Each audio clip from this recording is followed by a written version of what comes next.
What's up everyone? Welcome back to the channel. तो guys बहुत सारे students 90 day strategy, 3 month strategy, sir आखिरी के 3 महीने कैसे पढ़ना है, नवंबर स्टार्ट हो गया, फेस्टिवल्स भी हैं, बहुत सारे इश्यूज हैं, मैंने अभी कुछ शुरू नहीं करा, मेरे हाफ ईयरली में मार्क्स नहीं आए, मुझे कुछ समझ में नहीं आया।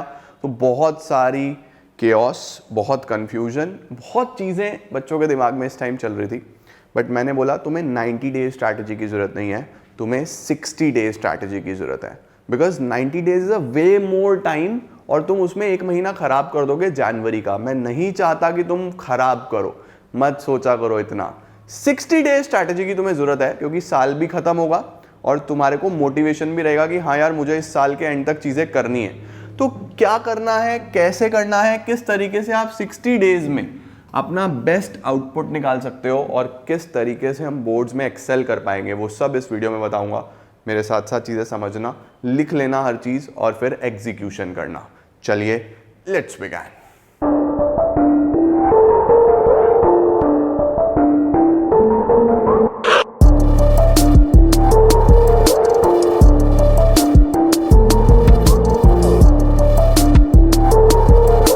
तो गाइज ये जो 60 डे स्ट्रैटेजी है ना, इस 60 डे स्ट्रैटेजी की हेल्प से last year lakhs of students के बहुत अच्छे मार्क्स इंप्रूव हुए थे, लाखों बच्चों के। मैं अलग अलग कॉलेजेस में विजिट करता हूँ, आप मेरा इंस्टाग्राम चेक करो, मैं वहाँ पे सारी चीज़ें डालता रहता हूँ। आप मेरा लिंक्डइन चेक करो, मैं वहाँ पे सारे नोट्स लिखता रहता हूँ, बच्चों को बताता रहता हूँ। जब मैं बच्चों से मिलता हूँ तो वो मुझे इन स्ट्रैटेजीज़ की अहमियत बताते हैं कि किस तरीके से एक स्ट्रैटेजी वीडियो ने बच्चे को हेल्प करा उसका टाइम टेबल बनाने में और उसने बोर्ड में फोड़ दिया, एक्सेल कर लिया। उसको उम्मीद भी नहीं थी उसके किस तरीके से 15 से 20% मार्क्स बढ़ गए। 80% वाला बच्चा 95 तक पहुंच गया, 60 वाला 70-80 तक पहुंच गया। तो देखो इंप्रूवमेंट होता है। तो ये बहुत इंपॉर्टेंट वीडियो है, बड़े ध्यान से समझना और चीजें लिख के चलना। चलिए सर 60 दिन में अगर मुझे चीजें प्रिपेयर करनी है तो क्या रिक्वायर्ड है। देखो मैं इस वीडियो को ना 2 सेक्शंस में डिवाइड करूंगा। एक वो बच्चे हैं जिनकी प्रिपरेशन अच्छी है, जिन्होंने सारी चीज़ें कर ली हैं। मुझे बच्चे बताते हैं प्लेलिस्ट में कि हमने सर लास्ट ईयर वाली प्लेलिस्ट से जो अभी तक आपने न्यू वीडियोस नहीं डाली वो हमने कर लिया है, न्यू के साथ हम रिवाइज करेंगे, हमने सब रेडी कर लिया। एक तो कैटेगरी ऑफ स्टूडेंट्स वो है। दूसरी कैटेगरी ऑफ स्टूडेंट्स वो हैं जो अभी तक थोड़ा सा लेस मोटिवेटेड थे या बीमार थे या कुछ और रीज़न था, कुछ फैमिली इशूज़ थी, कुछ प्रॉब्लम्स थी, जो अभी तक शुरू नहीं कर पाए। हाफ ईयरलीज उन्होंने दिए जैसे कैसे, अच्छे नहीं हुए और अभी वो स्टार्ट करना चाहते हैं, उनकी भी मैं बात करूंगा, ठीक है। बट बिफोर दैट तुम्हें क्या चाहिए। अगर तुम 60 डेज तक रिलीजियसली मेहनत करना चाहते हो, अगर तुम 60 डेज तक रिलीजियसली हार्डवर्क करना चाहते हो और अगले 2 महीने में अपनी लाइफ को कंप्लीटली चेंज करना चाहते हो, तो क्या चाहिए उसके अंदर, क्या चीज चाहिए होगी। सबसे पहले सेल्फ बिलीव, खुद पे भरोसा करना शुरू करो। देखो मुझे बच्चे कमेंट्स करते हैं कि सर हम लोग थोड़ा क्विक कर सकते हैं क्या, या हमारा सिलेबस होगा या नहीं होगा। तो मैं बोलता हूं तुम चिंता मत करो, करते चलो, सब हो जाएगा। तो सबसे पहले जो तुम्हें चाहिए वो है सेल्फ बिलीफ। उसके साथ साथ पॉजिटिव एटीट्यूड। घबराओ मत फेलियर से। हाफ ईयरली अच्छे नहीं हुए, नंबर कम आए, कोई बात नहीं। Failure is first attempt in learning, कोई प्रॉब्लम नहीं है। जिसने ट्राई ही नहीं किया यार वो क्या करेगा, है ना। और सब अलग है, सब अपने आप में स्पेशल है। हर कोई टॉपर नहीं होगा, हर किसी के नंबर सबसे ज्यादा नहीं आ सकते। हर इंसान, हर बच्चा अपने आप में स्पेशल है। तो पॉजिटिव रहो, सेल्फ बिलीफ रखो, अपने ऊपर भरोसा करो, तुम लोग कर जाओगे। Trust me on this part, तुम कर जाओगे। सेल्फ बिलीफ रखो, पॉजिटिव रहो। दूसरा क्या चाहिए, डू मोर थिंक लेस। कम सोचो, थोड़ा कम सोचा करो, मेरा क्या होगा सर, मैं कैसे कर पाऊंगा। मुझे इंस्टाग्राम मैसेजेस आती है ना, तो मैं समझता हूँ कि तुम्हारे दिमाग में क्या क्या चलता है। मैं हो भी पाएगा या नहीं हो पाएगा, अच्छे कॉलेज में पहुंच जाऊंगी या नहीं पहुंच जाऊंगी। भाई मत सोचो, रिजल्ट की मत सोचो, एफर्ट पे ध्यान दो। Do more think less. सोचने से नहीं पहुंचोगे, करने से पहुंचोगे, राइट। तीसरी सबसे इंपॉर्टेंट चीज क्या है, very important, just forget your past performance. आपने अभी तक क्या किया है, आपके हाफ ईयरली में कितने नंबर आए हैं। बहुत अच्छे आए हैं, भूल जाओ। बहुत खराब आए हैं, भूल जाओ। एवरेज आए हैं, भूल जाओ, वो चला गया, उससे फर्क नहीं पड़ता। फर्क क्या पड़ता है कि अब तुम उससे क्या सीख रहे हो। Learn from your previous performance. अच्छे नंबर नहीं आए ना, कोई बात नहीं, गलती सीखो, कहाँ गलत करा है, किस तरीके से आपने प्रिपरेशन नहीं करी थी, कहाँ कमी रह गई। Learn from your past performances, उससे जब तक नहीं सीखोगे चीज़ें नहीं हो पाएगी। चौथी, डू नॉट कंपेयर, बेटा कंपैरिजन वाले ट्रैप में मत पड़ो। अगर आपके पेरेंट्स आपके साथ वीडियो देख के चल रहे हैं या आपके पास में बैठे हैं, तो मैं रिक्वेस्ट करता हूं सभी पेरेंट्स से, please don't compare, every child is special.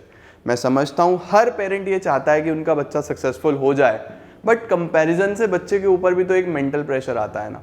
Every child is special, every child has its own unique abilities, तो हर बच्चे को कंपैरिजन नहीं करना है ना। अपने आप में आप स्पेशल हो, आप अपनी तरफ से एफर्ट लगाओ, टाइम वेस्ट मत करो। देखो अगर आप टाइम वेस्ट कर रहे हो तो फिर यू नो कि आप खुद अपना भविष्य खराब कर रहे हो, फ्यूचर खराब कर रहे हो। मत करो, टाइम को यूटिलाइज करो, अच्छा सा स्केड्यूल बनाओ, अच्छे तरीके से पढ़ाई करो, एफर्ट लगाओ, मेहनत करो। रिजल्ट उस ऊपर वाले पे छोड़ दो, वो अपने आप देगा तुम्हें, तुम मेहनत करो, ठीक है। और ये चीज मुझे लेके आती है लास्ट और बहुत इंपॉर्टेंट पॉइंट पे, that is manage your time well. Stop wasting your time यार। एज अ स्टूडेंट मैं जानता हूँ, मैंने भी बहुत सारा टाइम वेस्ट करा है, और आजकल तो और ज़्यादा डिस्ट्रैक्शंस हैं, सोशल मीडिया है, उसके साथ साथ आसपास की चीज़ें हैं, फ्रेंड्स हैं, सोसाइटी है, मल्टीपल चीज़ें हैं जो आपका टाइम वेस्ट कर सकती हैं। तो प्लीज़ उससे बचो, डोंट वेस्ट योर टाइम। आपको पढ़ाई करनी पड़ेगी, सेल्फ स्टडी लगना पड़ेगा, जी जान लगानी पड़ेगी, क्योंकि अभी नहीं तो कभी नहीं यार। अभी नहीं हुआ तो कभी नहीं हो पाएगा। जनवरी में पढ़ने बैठोगे, मैं तब भी करा दूंगा, बट वो मजा नहीं आएगा। अभी दिसंबर तक खत्म करो, एनी हाउ किसी भी तरीके से करो, ताकि जनवरी में अच्छे से रिवीजन कर पाओ। सैंपल पेपर्स तो अभी लगाने हैं, प्रैक्टिस कर पाओ, मल्टीपल क्वेश्चंस ट्राई कर पाओ, तो बोर्ड जब स्टार्ट होंगे 15 फेब के बाद तो चीजें अच्छी रहेंगी, राइट। तो इन चीजों पे खास ध्यान दो। मैं तो चाहूंगा कि आप इन सबका एक नोट बनाओ और अपने वॉल पे चिपका दो। एक अच्छे से कॉपी में लिखो, बड़े से चार्ट पेपर पे या एक पेज पे लिखो, अपनी दीवार पे चिपका दो कि I have to keep self-belief, I need to stay positive, I have to do more and think less। इसको लिखो, अपने पास चिपका दो अपनी वॉल पे, सुबह शाम पढ़ो, तुम्हें अच्छा फील होगा, तुम ज्यादा एफर्ट लगाओगे, ठीक है। आ जाओ, अब चलते हैं टाइमलाइन पे। सर पढ़ना कैसे है, ये तो हो गया, कितना सिलेबस कब तक करना है, क्या करना है। आओ देखो, ये बच्चे उन लोगों के लिए है जो अब स्टार्ट कर रहे हैं, ठीक है। मैंने इसके अंदर अकाउंट्स, बिजनेस स्टडीज, इकोनॉमिक्स मेरे वाले सब्जेक्ट्स, फिजिकल एजुकेशन जो मैं बोर्ड्स के टाइम पे पढ़ाता हूँ, और इंग्लिश तुम्हें सेल्फ स्टडी करनी है। जिनके पास मैथ्स है वो फिजिकल की जगह मैथ्स ऐड कर लेना, राइट। अब देखो यहाँ पे तुम्हें क्या करना है, टाइमलाइन समझो। अगर मैं अकाउंट्स की बात करूं तो नवंबर में बेटा आपको अपनी पार्टनरशिप कंप्लीट करनी है और इशू ऑफ शेयर्स करना है नवंबर में, ठीक है। पार्टनरशिप पूरी तुमने हाफ ईयरली अगर दिए हैं तो कुछ ना कुछ तो तुम पार्टनरशिप के बारे में जानते होगे ना। नहीं जानते कोई बात नहीं, स्टार्ट करो फंडामेंटल के साथ, बेसिक सारी वीडियो शुरू से देखो। 40-45 वीडियोस हैं, रोज तुम लोग अगर 3 से 4 वीडियोस भी देख लो तुम्हारा काम हो जाएगा। 10 दिन में खत्म हो जाती हैं 30 वीडियोस, 15-20 दिन में हो जाएगी तुम्हारी सारी वीडियोस कंप्लीट, सारा काम हो जाएगा। प्रॉपर प्लेलिस्ट बनी हुई है, जो टॉपिक आपको ना मिले लास्ट ईयर वाली प्लेलिस्ट से भी देख सकते हो, सेम है, कुछ चेंज नहीं है, ठीक है, परफेक्ट है। तो आपको इस मंथ में नवंबर में पार्टनरशिप कंप्लीट करनी है और इशू ऑफ शेयर्स कंप्लीट करना है। एनी हाउ जिनका हो चुका है, सर मेरा तो हो गया था, मैंने हाफ ईयरली अच्छे से कर लिए, वो ये हैं जिनका कोर्स हो गया है, उनको रिवीजन में यही चीज फॉलो करनी है, उनको ये रिवाइज करना है। पूरे नवंबर में पार्टनरशिप रिवाइज करो, इशू ऑफ शेयर्स रिवाइज करो, वेरी वेरी वेरी इंपॉर्टेंट। ये हो गया। बीएसटी पे आ जाओ। बीएसटी में आपका पार्ट ए कंप्लीट होना चाहिए। कैसे करना है मैंने ये भी लिख दिया, मंथली और ये वीकली हो गया, 2 चैप्टर्स पर वीक। हर हफ्ते 2 चैप्टर बिजनेस स्टडीज के लिख लो। अब देखो छोटे बड़े हर तरीके का चैप्टर है, एक हफ्ते में 2 चैप्टर हो जाते हैं, ठीक है। बिजनेस स्टडीज के 1 to 8 आपको नवंबर में कंप्लीट करना है। मैं सारे पढ़ा चुका हूँ, पूरा प्रॉपर प्लेलिस्ट मेंटेन्ड है। अब आ जाओ मैक्रो इकोनॉमिक्स पे। देखो अगर आप सीबीएसई बोर्ड से हो तो आपको मैक्रो और इंडियन इको आता है, आप किसी अदर बोर्ड से हो जहाँ पे माइक्रो मैक्रो आता है तो यहाँ पे माइक्रो कर लेना, है ना। एक किताब आपकी कंप्लीट होनी चाहिए नवंबर में, दैट इज मैक्रो। आपको मैक्रो में 3 चैप्टर्स पर वीक करके चलने हैं, हर हफ्ते में 3 चैप्टर करने ही करने हैं, ठीक है। तो 3 चैप्टर ही हो गए, 2 ही हो गए, 2 लगभग अकाउंट्स के हो गए, तो 6-7 चैप्टर का काम तो करना पड़ेगा। देखो एफर्ट लगानी पड़ेगी, अब नहीं लगाओगे तो कब लगाओगे, है ना। अब इसके लिए आपको टाइम निकालना पड़ेगा, स्कूल्स को थोड़ा सा कट ऑफ करना पड़ेगा, सेल्फ स्टडी पे फोकस करना पड़ेगा, स्लीप मैनेज करनी पड़ेगी, which is very important. But करके चलो, होगा। ये टारगेट रख लो कि मुझे करना ही करना है। सिलेबस नहीं हुआ, शुरू करो, हो गया, रिवीजन करो, इतना बनता है, करना पड़ेगा। एक बार तुमने ये कर लिया तो दिसंबर काफी लाइट हो जाएगा, बहुत कम काम बचेगा, और अगर आपके 15-20 दिसंबर से प्री बोर्ड्स भी हैं बहुत अच्छे से कर पाओगे, राइट। अब देखो दिसंबर में क्या करोगे, इशू ऑफ डिवेंचर से उठा लेना, छोटा सा चैप्टर है, 2 दिन में हो जाता है। इशू ऑफ डिवेंचर्स एनालिसिस वाली बुक पे टाइम लगेगा, इसमें आपके पास कैश फ्लो स्टेटमेंट, रेशियोज बहुत ध्यान से करना, बाकी comparative common size theory very उसमें कोई दिक्कत नहीं है। ये 2 बहुत ध्यान से करने वाले चैप्टर्स हैं, राइट। तो अगर देखा जाए तो दिसंबर में अकाउंट्स में आपके पास मेनली 3 ही चैप्टर्स हैं, बाकी तो छोटे छोटे हैं। फंडामेंटल्स की थ्योरी हो गई, फंडामेंटल्स का मतलब बेसिक जो एनालिसिस की थ्योरी है, राइट, वो हो गए। कंपैरेटिव कॉमन साइज हो गए, उसमें टाइम नहीं लगेगा, ये ध्यान से करने, ठीक है। तो दिसंबर पूरा एनालिसिस को डेडिकेट कर दो, 20 नंबर की आती है ये, है ना।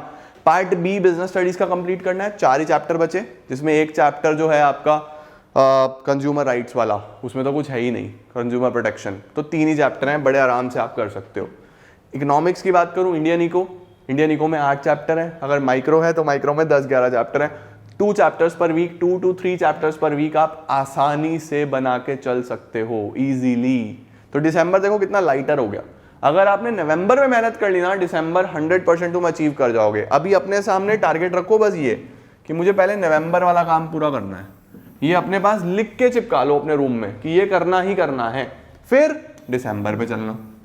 जिनका सिलेबस हो गया उनको रिवीजन करना है, यही, ठीक है। अब देखो फिजिकल और इंग्लिश का क्या करें सर, देखो फिजिकल और इंग्लिश को वीकेंड्स पे उठा लो, हर वीकेंड पे 1 से 2 चैप्टर फिजिकल और इंग्लिश के निपटाओ।